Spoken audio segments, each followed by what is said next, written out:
Okay, ito yung load na kukunin ko na ikakarga dito sa malaking trailer. Itong napakaliit na John Deere tractor. Ito ay bininta sa online, binili ng taga Manitoba. Yeah, Allen and Olson. Oh yeah, naka-auction nga oh. So ngayon, ang pangutanaan ni karon, kay ako man daw ang mag-load. Yan ang tanong. Bagay, tingnan natin. Oh, sira na dito sa hanggan. Okay. Guys, sabi ko nga before, hindi talaga ako naglo-load ng mga equipment. Loh, grabe, massive ng gulong oh. Pang tawag dyan? Oil filled. So hindi talaga ako naglo-load ng mga equipment. Pero dahil saan daw nilagay ang susi?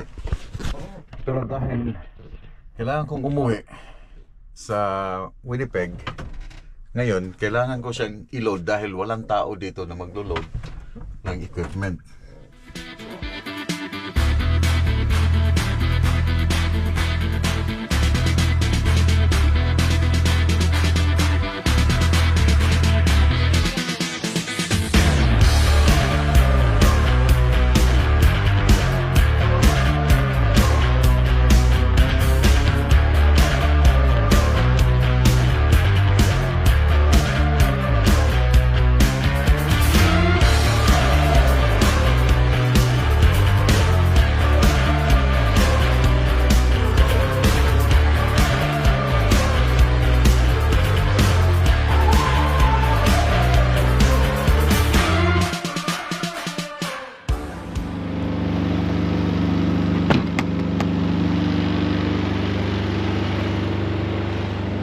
Morning.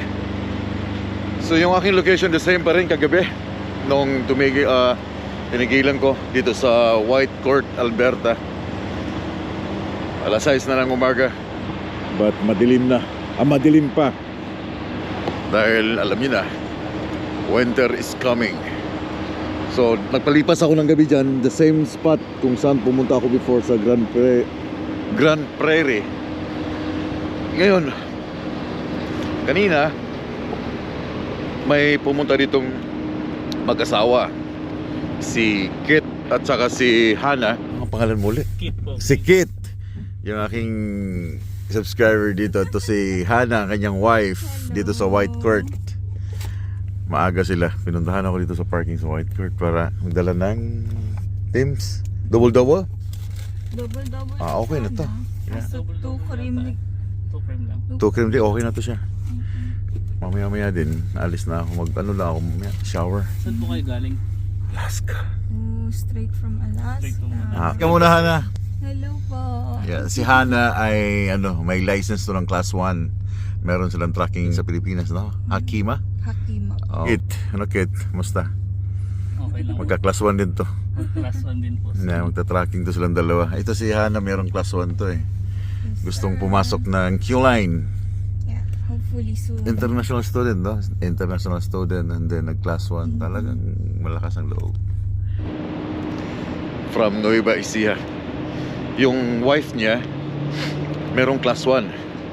Pumasok dito sa Canada as international student.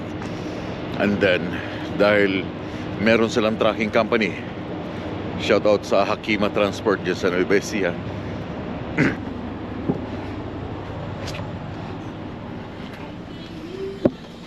Wala ka.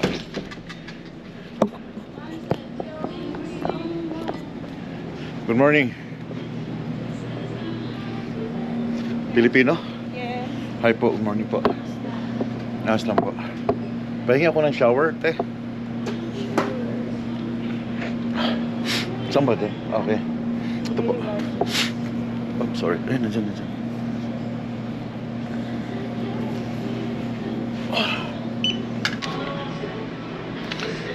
So yun pala, nandito pala sa gilid number 7. Then shower number 4. Diba? Nag-comment na pala nung naligo ako sa shower sa cold foot. Yung towel daw, bakit ito nilagay sa sahig na ganyan? Ito po, ay pansahig talaga yan. Okay? Pansahig talaga. Ito yung towel na pamunas mo. Sabi niya, I feel bad for you na nilagay ko ito sa side. Paano daw kung may gumamit na iba? Pansahig po talaga yan. Pagkatapos mo mag-shower, diyan ka magpupunas. Ito yung pampunas mo. Pero hindi ko siya ginagamit dito sa washroom sa mga truck stop. Meron ako sariling towel. Yan pampunas. Yung wife ni Kit na si Hannah, yung nga, international student siya dito sa Canada. Pumasok as international student and then kumuha siya ng class 1 license kasi nga gusto niyang mag-drive ng truck. And hiningi ko yung resume niya, try kong ipasok siya sa Q-Line kasi maganda yung records niya kasi may tracking nga sila sa Pilipinas, no? Try kong ipasok sa Q-Line kung gusto niyo talagang mag-tracking, gusto niyang subukan yung tracking. But depende pa rin kasi nung makita ko yung resume niya, maganda yung mga ano niya dahil college graduate, may tinapos. So depende pa rin kung sa tracking siya or sa opisina. Kala nyo, no? Babae na Pilipina at kinukursonada ang pagpasok sa tracking dito sa Canada. Ang galing, malakas yung loob. So nagdala sila sa akin kanina ng team, pagkain at saka kape dahil malapit na sila dito sa parkingan. Saglit lang ha, magpi-pre-trip lang ako.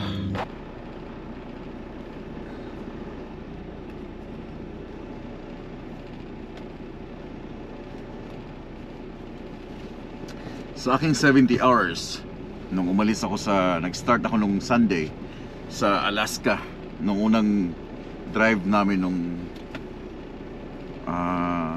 day 8 yata namin, pag-akyat namin sa Atigun Pass. Ang natira na lang sa aking oras from there hanggang ngayon,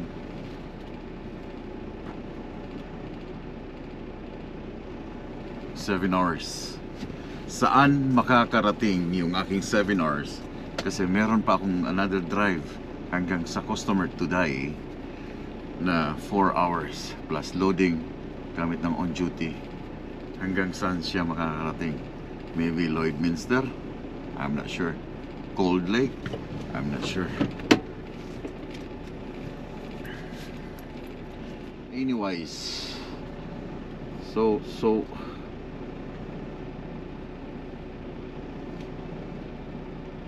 nandito na yung customer, binigay sa akin, hindi ko siya makita nung binigay sa akin yung load info, kaya tinawagan ko yung contact person kung ano yung pwede niya ako pagbigyan ng drop pin, no? Yung through Google Map, yung blah blah blah, ang tawag blah blah blah, yung drop pin kung nasaan, kasi hindi siya ma-locate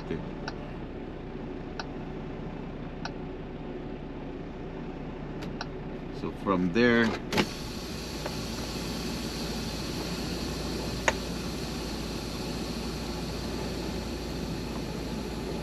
almost 4 hours. Please drive to highlighted route. Workflow. Wait lang guys ha. Tatapusin ko lang itong papilis ko dito. I mean sa ano. Baka meron na naman bukas na timbangan dito sa Canada. Hindi ako masisita. Parang done. Drug test.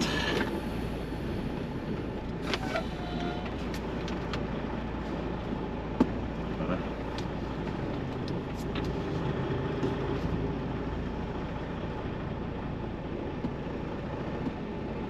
We got 70 minutes now.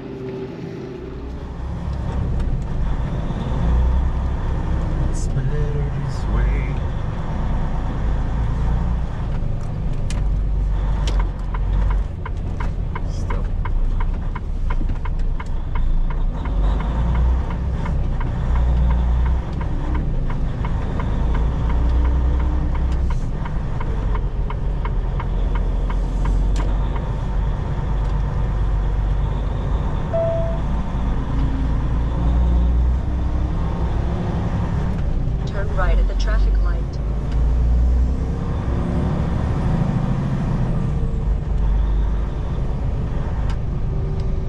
Oh, good morning, White Court.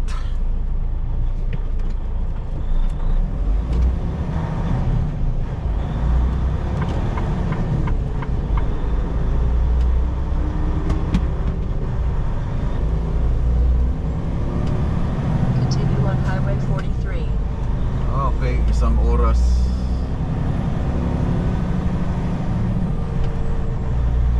Tumigil mo na ako saglit, 30 minutes break. Dito sa lugar ng Alberta, ang tawag nila dito ay Waskanitu. Sa Bisaya pa, ang was kasi wala, Waskanitu. So ibig sabihin, wala ka nito. Laki ng truck sa likod. Pasok muna ako dito kasi maghahanap ako ng food. Gusto kong kumain something na masarap. Ngayon, medyo malamig ng konti. But let's see kung anong meron dito sa loob na pwedeng bawal tayo dyan sa alak niyan dahil nagde-drive tayo, so bawal tayong uminom habang nagde-drive. Keepers, sana meron silang chicken dito. Go ahead, sir. Thank you.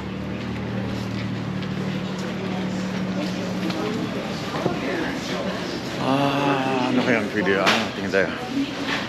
Kasi pala ito sa loob. Sa Pilipino dun eh. Lapitan natin. Ate, kumusta? Sabi ko na Pilipina eh. Ano tayo ng pagkain?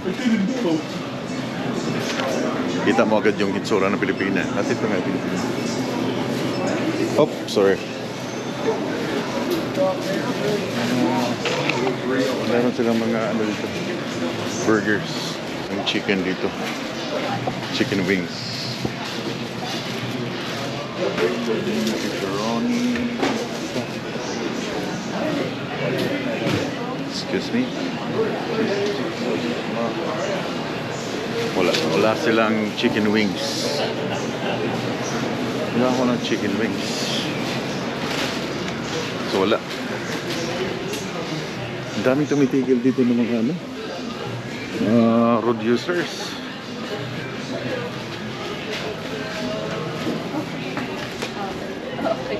Thank you. Wala. Gusto ko nang nag-crave ako ng chicken wings but wala. Nagtaka ako, ang daming mga tumitigil. Secondary highway to eh. Papunta ng Saskatchewan na province. Pero kaya talaga tumigil ako. Ang reason is inaantok ako. Alas 10 ng umaga. Inaantok ako. Parang pumipigil na yung aking mata. Kaya sabi ko, kailangan kong tumigil. Kailangan kong mag-break. Kasi baka bigla na lang pipigit yung aking mata. Tutin ko lang. Baka there's something wrong sa trailer. Kaya inaantok ako. Ang oras ng nakakantok na oras ay alas 10 at saka alas 2 ng hapon. So far so good. Balik tayo sa truck. Tapusin ko lang yung 30 minutes break and then raratsada na ako hanggang sa customer.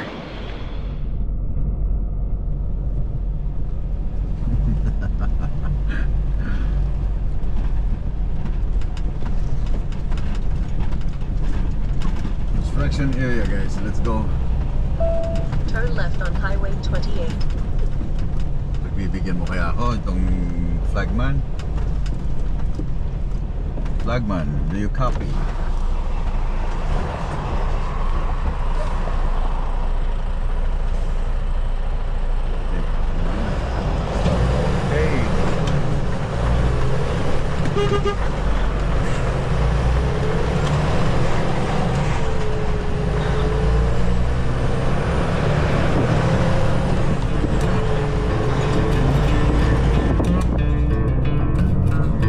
Isang oras kalahati dun sa customer.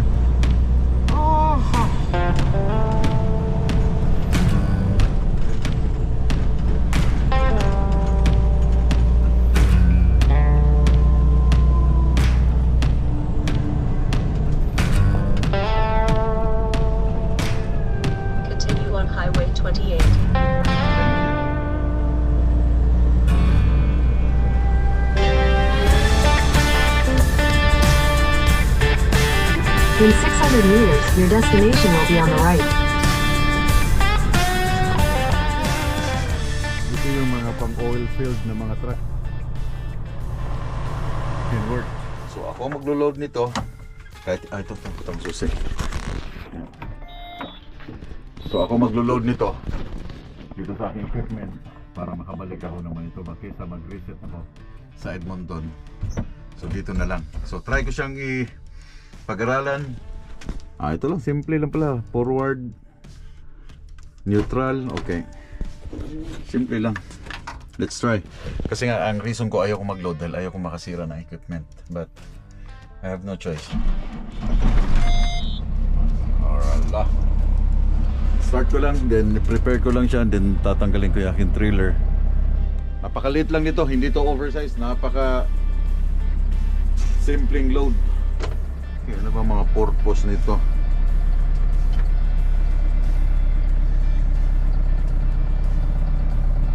Stop, blinker. Paano kaya itaas yun? Hayop na yun. Ito.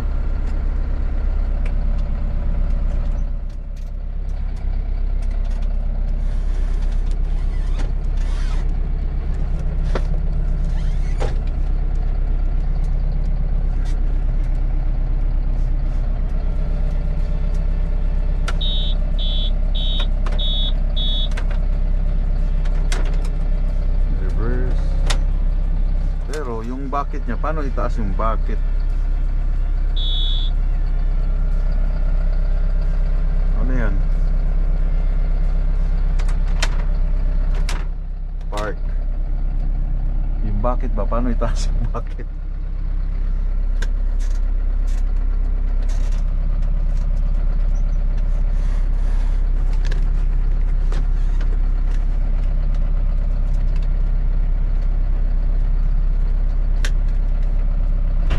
Yun. Ito pala, kailangan pala itong iganyan. Pasok mo yung kamay mo. Then up. Okay, reverse. Okay. Ha. Old MacDonald's had a farm. Tatakbo lang pala ito ng ganyan. Paano ang accelerator nito? Okay, gaganyan. Okay. Sige. So, paano ang accelerator?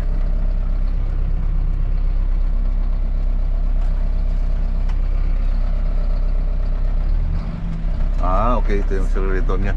Idiin lang siya ng husto. Napakaliit na equipment, hindi marunong i-drive. Marco.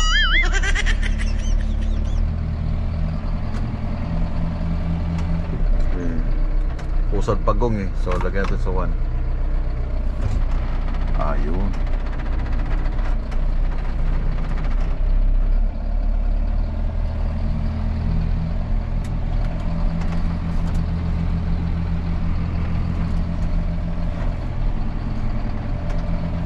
Pusad pagong pa rin eh. Lagyan natin dito sa parang rabbit yata to.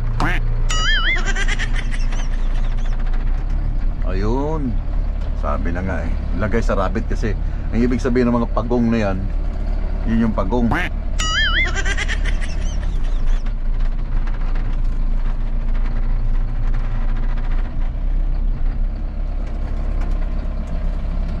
Okay. Diba guys? Ang pag-drive ako nakatuloy ngayon. Lagay sa parking. Park. Then dito lagay ang... Bakit bumaba? Bakit?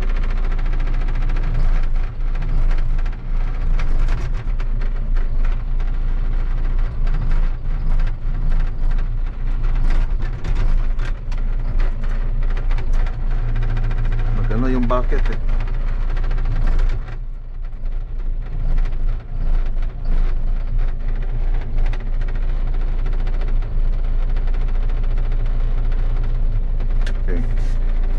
Off.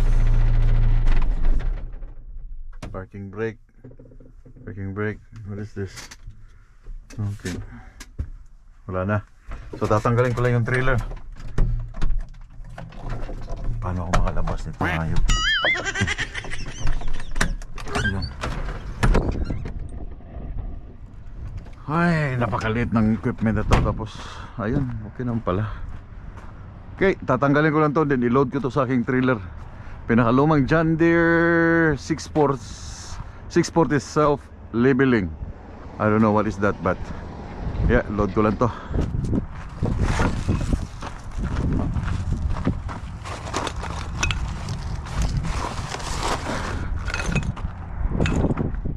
Naku, sana ay ano.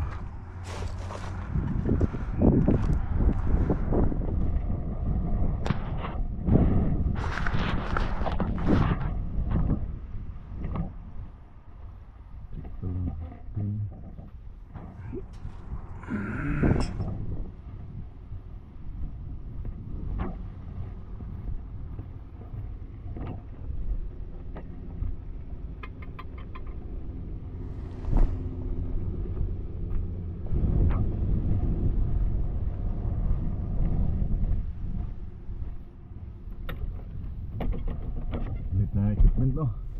Parang nahihirapan ako kasi hindi ako sanay.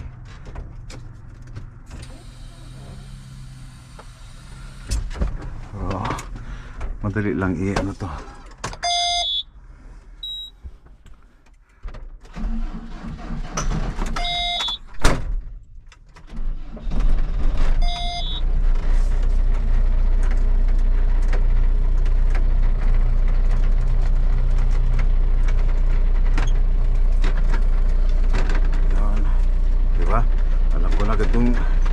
Paano i-adjust sa manubela, right? Then kamay sa dibdib, right? Straight ang sana magkasya doon. Baka tatama dun sa ano eh, dun sa pinaka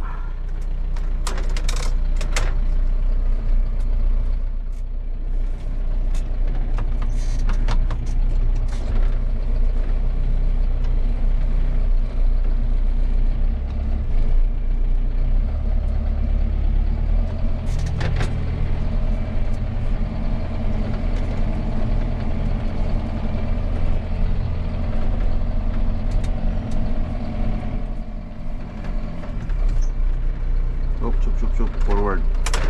Okay.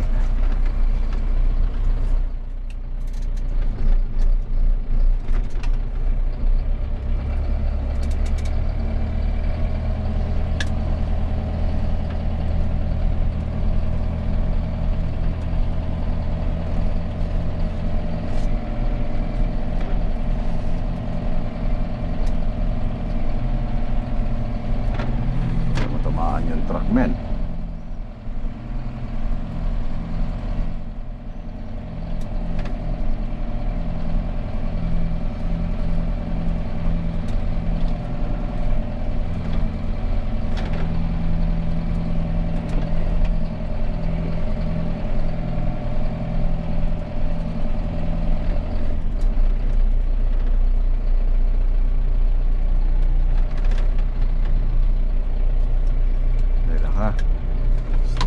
Slow.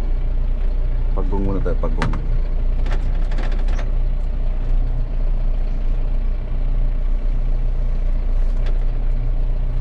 Okay. Mantik pa.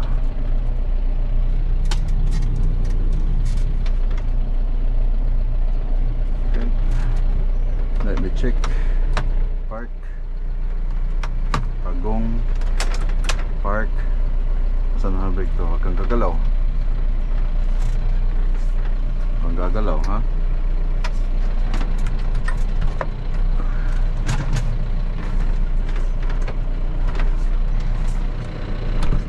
Ay.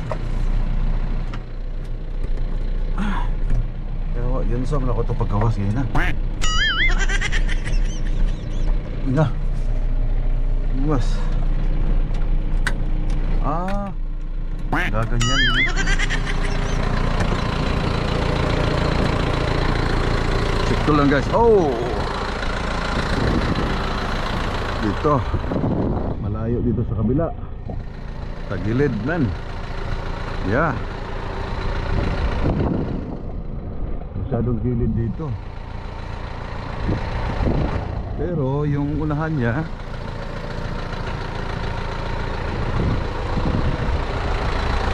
I think okay na.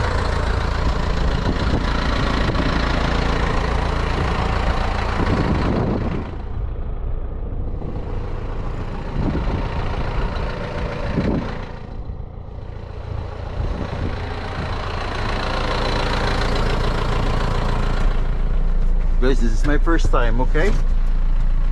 Don't ruin me. Don't ruin. Okay, abanti muna tayo saglit.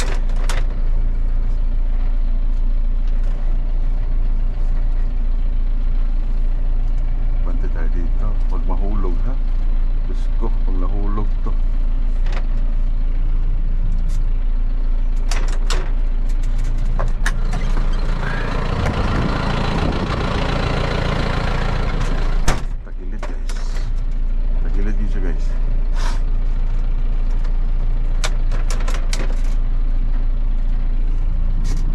Ito yung problema ngayon pag atras nito ngayon, guys.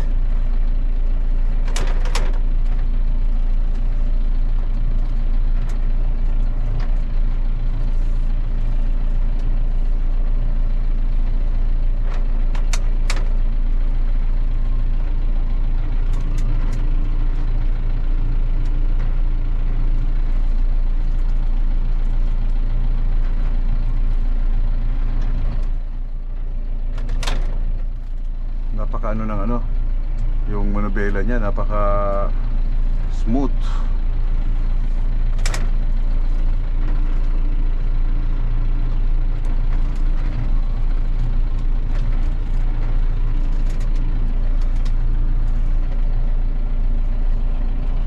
Okay, let me see the lock.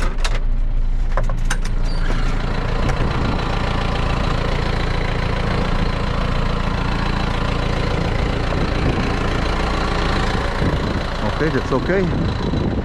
Align din. Oh, perfect. Perfecto.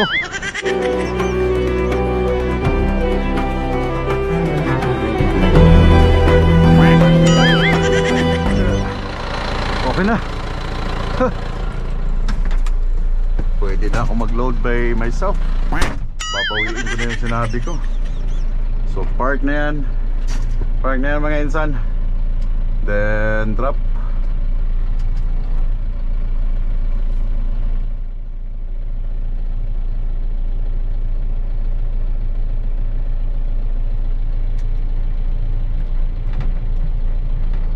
Okay, that's it. Pagong. Parking brake. Shut off. Susi nandito. Parking brake wala. Okay. Gilid pa yatang gulong. Gilid lang ha. Yeah. Okay. Okay na. Shush ko. Wala ba kayong mga kamay dyan? Palakpakan lang. First time ko mag-load ng ganyan. Napakalaki niyan, guys. Oversized load. Palastik. So paano? Sisecure ko muna to. And then, oh, perfect. Oh, so saktong-sakto po. Sanggala. Oh, professional mode. Professional mode, guys. Anyway, secure ko lang. Then, kabit na truck. And then, balik na tayo sa biyahe. Open up the window. I'm breathing in the last of September. I can feel the wind blow,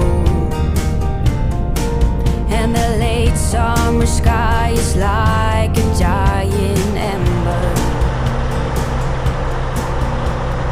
Everything is turning into gold. When the autumn leaves are playing chase, it puts a smile up on my face. They leave their branches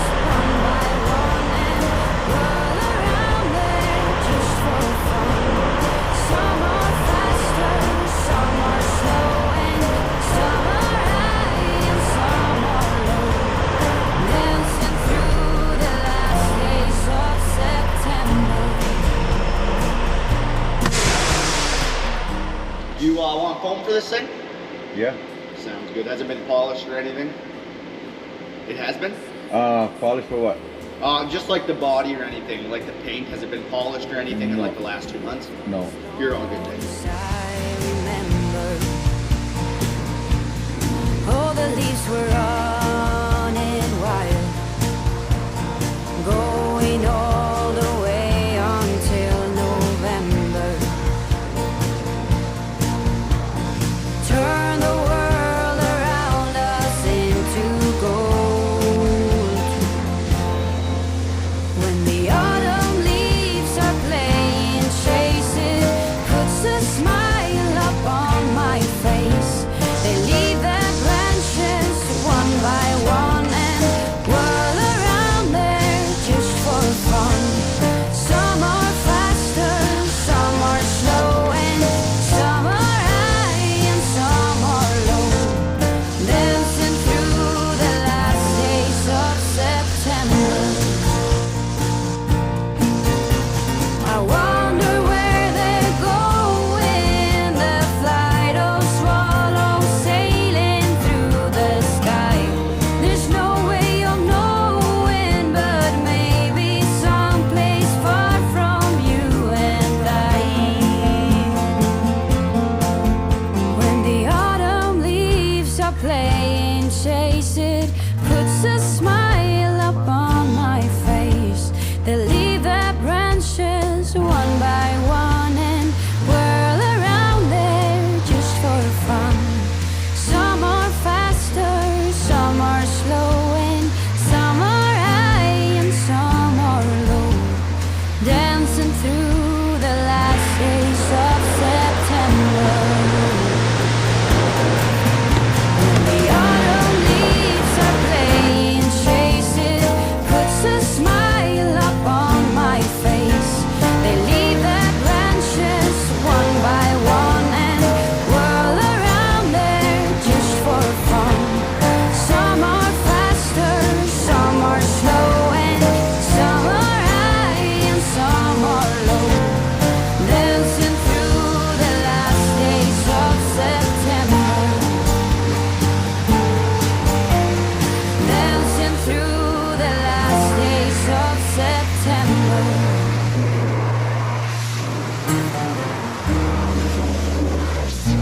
Dala ko itong pangmalakasan ko na boots. Kasi just in case na mag-worst yung situation dun sa Alaska, meron akong pang minus 60 na boots. Lagi ko itong dala pag winter time, pero napakabago pa ito. I think one time lang ito nagamit. One time. Bagong bago. Pero tagal yan sa akin. I think ito yung madalas kong sinusuot eh.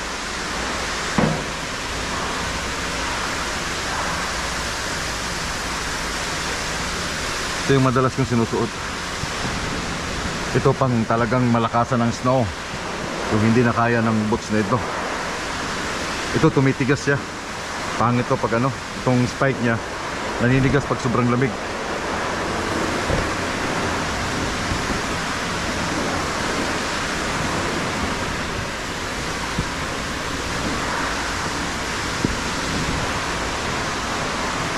Okay, all done. Oh, finally, how much for everything? 230? On there. Yeah. And then I'll just need, I got your unit number and then trailer number there.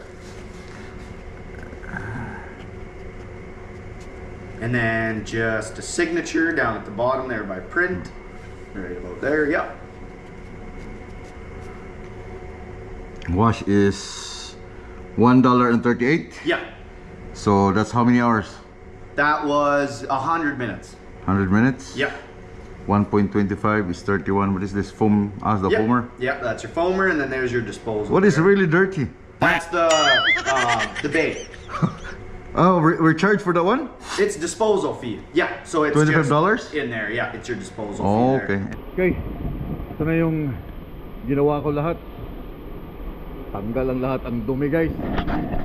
Sobrang pagod. Pero yung binayaran na 238. Wala mo ba doon? Wala mo ba doon? Malinis na.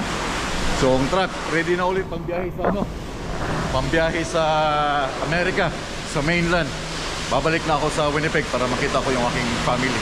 Bukasan ko lang, buti merong truck wash dito sa Lloydminster na merong kaming account. Then hugasan ko ang truck ng Q-Light. So anyway, maraming salamat. Moro to, video na kayo. Gusto rin mo. Oh, pero hugaw yung driver. Hindi ko yung unahan.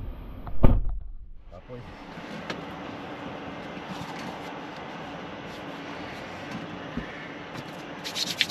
nandito pala ako ngayon sa Lloydminster. So wala na akong oras eh. Bus na.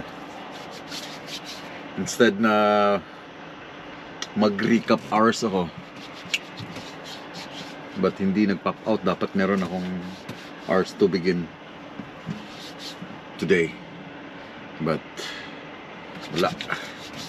So kailangan kong tapusin tong preset dito sa Lloydminster.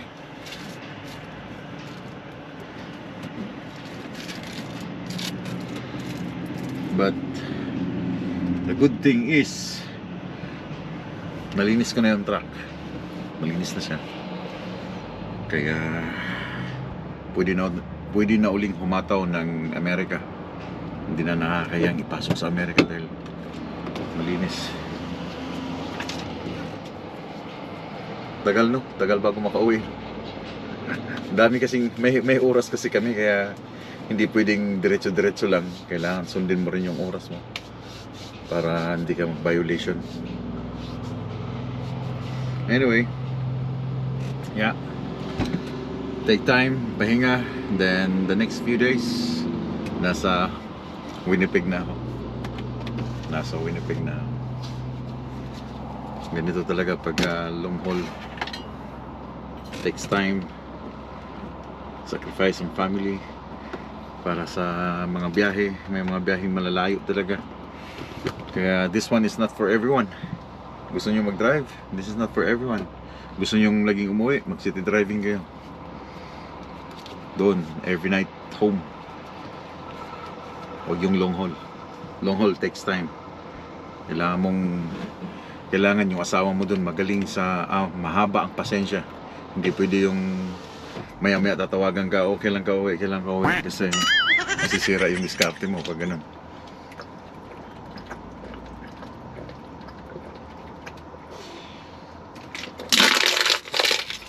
So kailangan yung asawa mo broad-minded na. Talagang yung asawa ko, para siyang sundalo, para siyang piloto, para siyang mga OFW na takes time makauwi. Pero at least ito, 2 weeks makakauwi ka. Yun nga lang dahil sa trabaho, na ganitong style ng trabaho, matagal ng konti, no? So palipas ako ng gabi dito.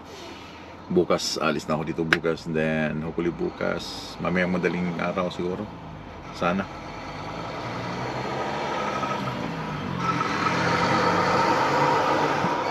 Banti lang ako ng konti. Yeah. Mamaya magbabasa ako ng mga comments, then sasagutin ko yung mga question ninyo sa mga nagtatanong sa bawat part. Sasagutin ko yung mga question ninyo.